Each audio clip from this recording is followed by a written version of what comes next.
তো আজকে এই বৃষ্টি মুখরিত দিনে হঠাৎ ইচ্ছে হলো সকালবেলা পোলাও আর মাটন কষা খাবো, তাই আমি আর শাশুড়ি মা নেমে পড়লাম রান্না করতে। প্রথমে মাটনের প্রিপারেশন শুরু করলাম। তো তেলটা ব্রাশ করে গোটা গরম মশলা দিলাম প্রথমে, তারপর দিলাম জল ঝরানো মাংসগুলো, তারপর দিলাম আগে থেকে পেস্ট করে রাখা রসুন, পেঁয়াজ, জিরে, ধনে, লঙ্কা, টমেটো বাটা, তারপর দিলাম গরম তেল, তারপর শুকনো লঙ্কা, তেজপাতা দিয়ে জল ঝরানো টক দই দিলাম। তারপর ভালো মতো এগুলোকে মিক্সড করতে হবে।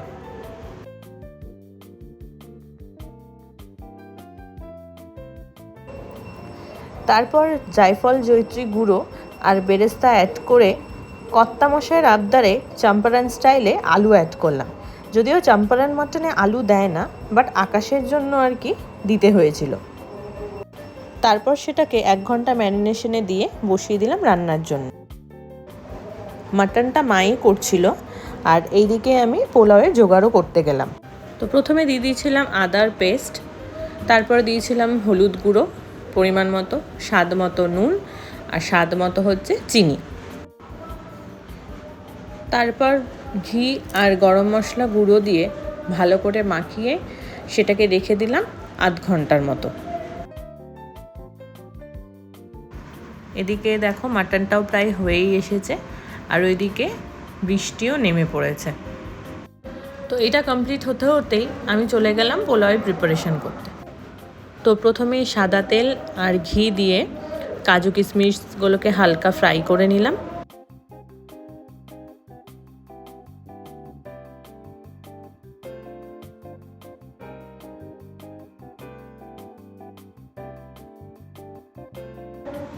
তারপর দিয়ে দিলাম সেই মেখে রাখা চালগুলো। তো আস্তে আস্তে সেগুলোকে দিয়ে হালকা নাড়াচাড়া করতে লাগলাম যতক্ষণ না একটু লাল লাল হয়ে আসলো। তারপর অ্যাড করলাম গরম জল। পোলাওয়ের প্রিপারেশন মোটামুটি তোমাদের সবারই জানা, তাও একবার বলে দিই, পোলাওয়ের ক্ষেত্রে সবসময় জলটা ডাবল নিলেই ভালো হয়, তাহলে একদম ঝরঝরা পোলাওটা হয়। যেমন 2 কাপ যদি চাল নাও তো 4 কাপ জল দেবে। তো সেরকমই এখানে আমি 4 কাপ প্রথমে জল দিয়ে দিয়েছিলাম। আর এই দেখো কিছুক্ষণ দমে দেওয়ার পরে 5-10 মিনিট দমে দেওয়ার পরে পোলাওগুলো ঠিক এরকম আর একটু জল ছিল। তো আবার সেই জলটা শুকানোর জন্য আবার কিছুক্ষণ ঢেকে দিলাম।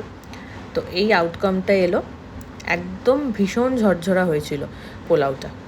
তো এই সাজিয়ে ফেলেছি স্যালাড আর মাটন দিয়ে আজকের লাঞ্চ। তো তোমরা কারা কারা পোলাও আর মাটন কষা লাভার আছো কমেন্ট করতে কিন্তু ভুলো না।